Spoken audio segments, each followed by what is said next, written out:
So what's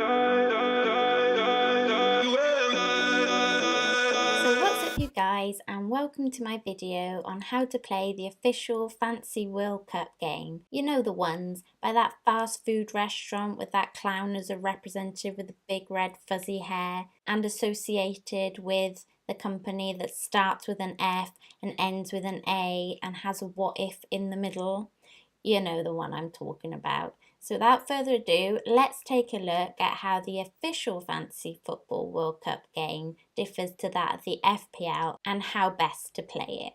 First up, the really boring bit, you're going to have to do a bit of research. If you want to get the best team and beat all of your mates, it's the only way to do it, is take a good look at the research that's out there available to you. First up, I suggest taking a look at the groups. Now you can find the groups anywhere. Lists of the groups can be found on the official website, on Twitter. Well, hell, you can just Google it and you'll find them. Then when you've found your list, take a good look at the teams you think will do well, the teams that will struggle, what teams you think will make it through the groups, and then make a list of the best teams you think will do well. You could take a look at a website called www.eloratings.net to get a grasp on country team ratings. Or you could also head on over to the FPLWildCats channel, where we did a live stream and discussed lots about the group stages. Or if neither of those float your boat, you could always pop over to FPL Today,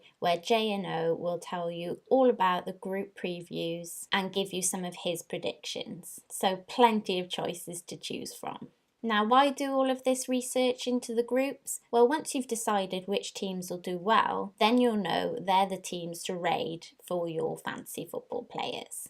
At this stage, it might be a good idea to think about when you might like to play your wildcard and boosters. It's not imperative to do this right now, but at least give yourself some time to take a look over them and familiarise yourself with them in case it influences the players you might like to get. I'll expand on this a little more further down the line. One thing to note is that in FPL, our point system is played on a game week basis. However, the official Fantasy Football World Cup game is made up consisting of rounds or stages. The first round, for instance, finishes after all the teams have completed their first matches. So that'll be on the afternoon of the 19th of June, and before the Egypt and Russia match in the evening of the 19th. Now, for those of you who play FPL, you'll probably be panicking right now that looks like just an hour to make transfers or use your wildcard before the next deadline. But try not to worry, we're assuming, like FPL, that once the first round starts, you'll be able to start choosing your team for the next round. So in this game, it definitely pays to think ahead. @MigTavius has kindly made this schedule for the FPL Journal that helps simplify the matches and the rounds. I highly suggest you go and check it out at FPL Journal on Twitter. So how does the game work? Well, you'll get 100 million to buy your squad of 15 players. Unlike FPL though, this does rise to 105 million after the group stages on the 28th. Also, like FPL, price changes work on player performances, but they also won't change until after group stage 3. Like FPL, you will receive a wildcard to use at a time of your choice. However, unlike with FPL, where you get a wildcard in the first half of the season and then a wildcard in the second half of the season, this wildcard in the official World Cup fantasy game is for the whole of the tournament.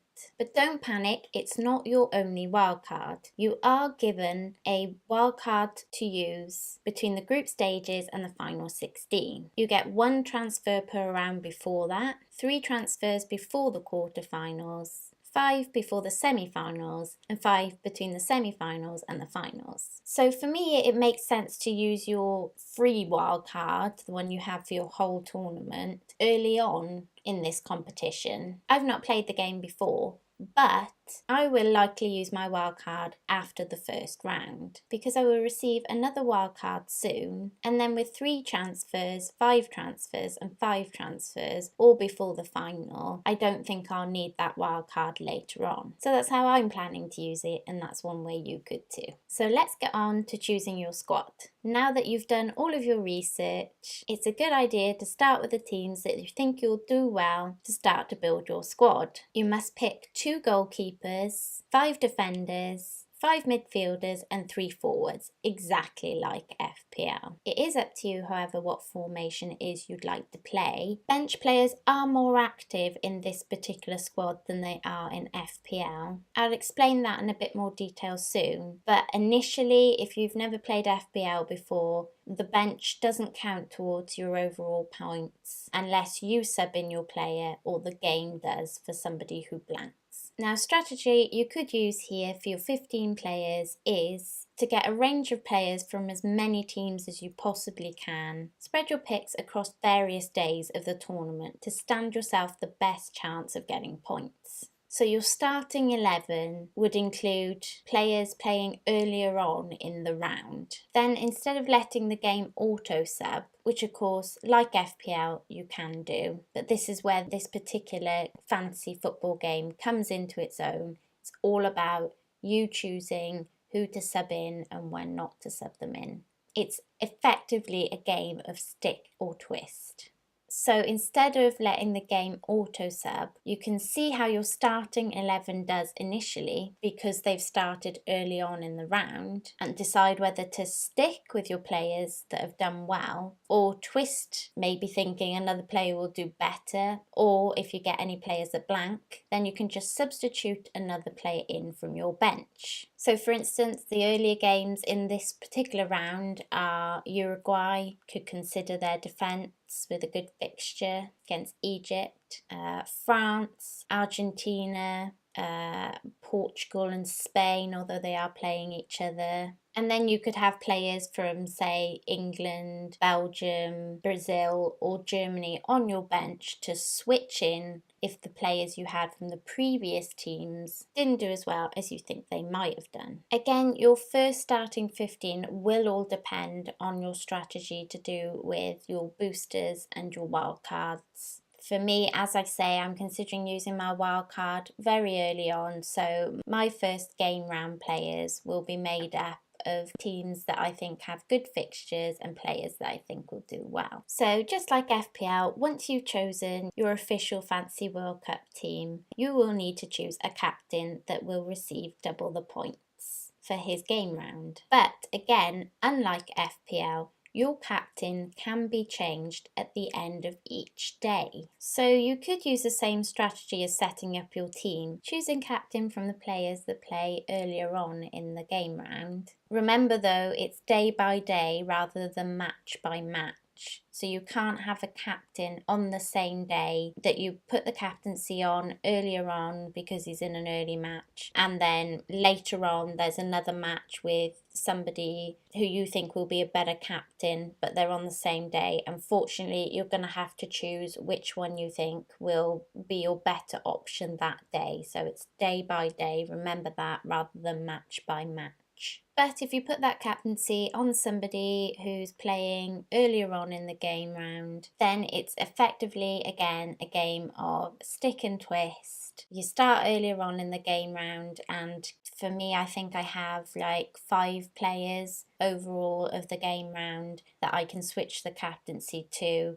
Gives me plenty of options on whether to stick with my points I've already got or twist to get more captaincy points. However, once you change captain, your old captaincy points are null and void and you can't go backwards. So there's no going backsies on this. Once you change your captain, you're stuck with your captain choice, and all you can do is move forward if you have anyone else left in your team left to play in that game round. So make sure you definitely pick a captain you think that's going to hit the ground running, has a good fixture, and that it's early on in the group stage so that you can decide whether to stick or twist on him. Before you move on, just like FPL where we have chips, In this game we have boosters. There's a maximum captain booster, which means you don't choose a captain for that game week effectively. It chooses your best captain out of your starting 11, the one that gets the most points, but it can only be used once in the tournament. And secondly, we all have a bench boost that we all know and love. Again, can only be used once in the tournament and does exactly what it says on the tin.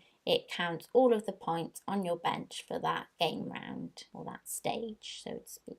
For me, I'm not entirely sure when to use these yet. I'm thinking bench boost in the final game round, just because I'll know what teams and hopefully the most nailed players by that point, and having 5 transfers before it, hopefully I can get in most of those. It's a little unsure on the website whether we can use either of the boosters together, but we're assuming not. And it's also a little unsure on the website whether or not we can use a booster with a wildcard. So we're still waiting to hear from them on that clarification. However, what I will say on boosters is that once you activate them, unfortunately, as far as I'm aware so far, none of us have been able to find a way to cancel that. So if you've been an unlucky person who's hit the boosters by accident, at the moment you will have found there's probably not a way to cancel that booster. Again, it's another thing we're just waiting on some clarification for. Now the scoring seems much the same as FPL. Not many differences there, except 2 key differences around penalties that I can see, and that is a player gets 2 points for earning a penalty. That's not included in a handball though, and a -1 for conceding the penalty. So they seem to be the kind of key differences between the scoring in the official Fantasy World Cup game and FPL. And that's it.